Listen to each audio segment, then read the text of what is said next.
Bem-vinda à Casa do Baralho, onde você mergulha nos mistérios dos oráculos, desvenda símbolos e se reconecta com o sagrado. Aqui a cartomancia vai muito além das cartas. É linguagem, magia e caminho. Puxa uma cadeira, embaralha seu baralho e vem comigo, porque aqui sempre tem uma carta virada para você. Quando a gente embaralha um baralho Petit Lenormand, é muito comum que a nossa atenção vá direto para as imagens. A âncora, o coração, a serpente, o mensageiro. Mas o que pouca gente sabe é que esse baralho, antes de se tornar um oráculo moderno, nasceu como um jogo de tabuleiro, um jogo de diversão. Cada uma dessas cartas carrega, além de um símbolo, uma iconografia, uma cultura e uma cosmovisão muito específica do século XVIII. Nesse episódio, eu quero te convidar para fazer uma viagem no tempo comigo. Uma jornada iconográfica e simbólica ao nascimento do Jogo da Esperança, criado em 1799 por Johann Caspar Hestel, o embrião do que mais tarde viria a ser chamado de Petit Lenormand.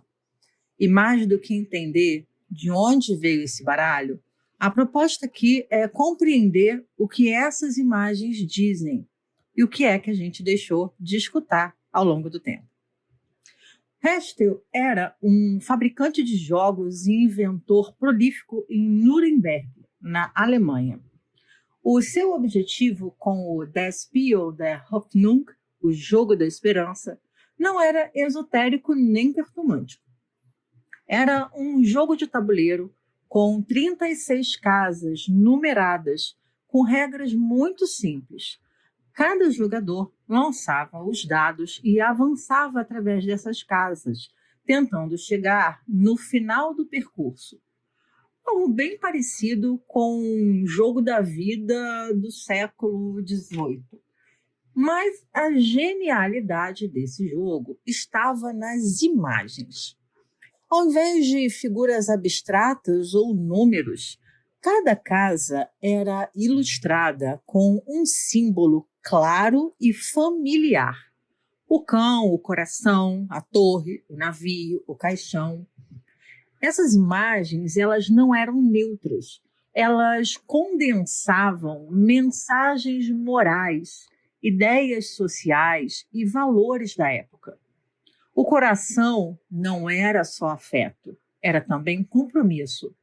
A serpente não era só perigo, era desejo, astúcia, transgressão. O caixão não era apenas o fim, era transformação, memória, passagem. Mesmo como um jogo, o Jogo da Esperança já era um convite simbólico.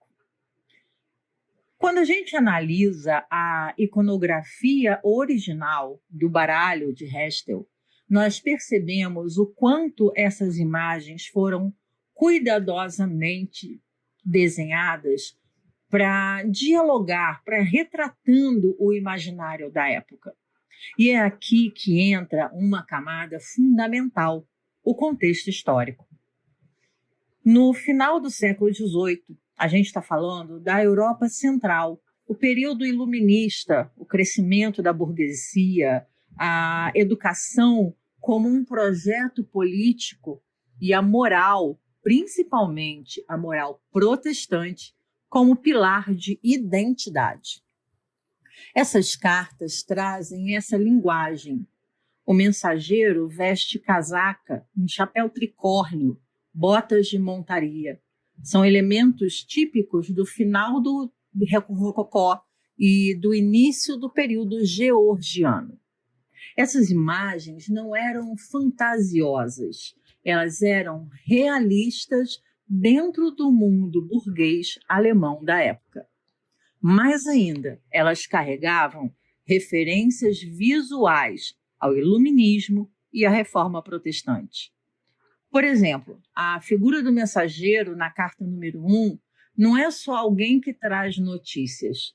Ele pode ser lido como o símbolo da circulação de ideias, a palavra impressa da correspondência privada, da informação como ferramenta de liberdade. O mensageiro era o veículo da nova ordem iluminista. Conhecimento, crítica e racionalidade.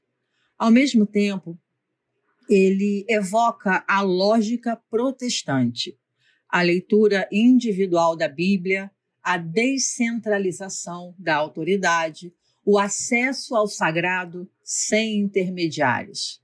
Esse é um exemplo de como as cartas do Lenormand têm uma densidade histórica muito maior do que parece à primeira vista. Um outro exemplo fascinante é a carta do navio. Quando a gente olha o brasão pintado na popa daquele navio retratado no Jogo da Esperança, a gente nota a imagem de uma águia de cabeça única voltada para a esquerda. Esse símbolo nada mais é do que o símbolo heráldico amplamente associado ao Sacro Império Romano Germânico, do qual Nuremberg fazia parte. Ao lado dela estão padrões de listas verticais, provavelmente referência a famílias patrícias ou então a guildas comerciais. Ou seja, aquele navio não é qualquer navio. É um símbolo de comércio, expansão, imperialismo, autonomia cívica. É a Nuremberg comercial e intelectual embarcando rumo ao progresso.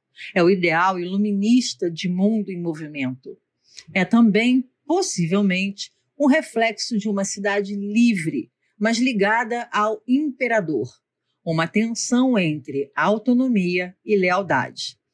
Você percebe como é que um simples desenho revela uma complexidade cultural e política? Foi só décadas mais tarde, já no século XIX, que o Jogo da Esperança começou a ser usado como oráculo.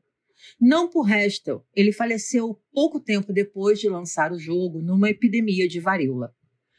Mas esse jogo começou a ser usado por cartomantes francesas, influenciadas pela fama de Mademoiselle Lenormand, que foram adaptando o conjunto de cartas para a leitura divinatória, até que finalmente ele foi publicado por editores franceses.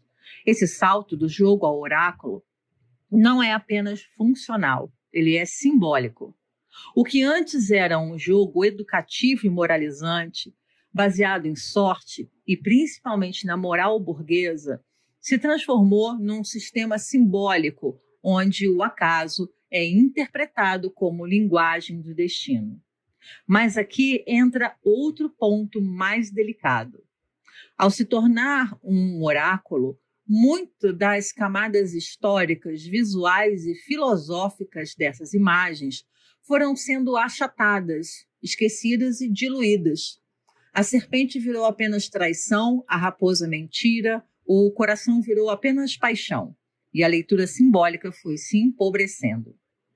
O convite que eu proponho aqui, que eu faço a você, é que o Petit Lenormand seja lido não apenas como um oráculo funcional, mas como um documento histórico e cultural, um espelho do seu tempo, um artefato pedagógico, político e visual, um sistema simbólico nascido de um projeto iluminista de formação de subjetividades.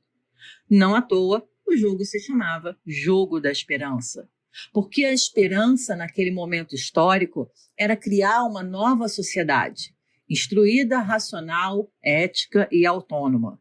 E talvez, só talvez, o mundo pelo qual esse baralho ainda nos toca hoje seja, e talvez, só talvez, o motivo pelo qual esse baralho ainda nos toque tanto hoje seja porque, no fundo, a gente continua tentando aprender a viver nesse mundo em trânsito. O Petit Lenormand não nasceu mágico, mas ele se tornou mágico justamente porque fala do cotidiano com símbolos enraizados na história. Entender a sua gênese iconográfica, política, cultural é um ato de escuta, de reverência, de profundidade. E, para quem lê cartas, é também um chamado. Voltar às imagens, voltar ao símbolo, voltar à origem. Porque, no fim das contas, todo o oráculo também é um arquivo. E escutar o baralho é, antes de tudo, um gesto de arqueologia interior e coletiva. Até o próximo episódio.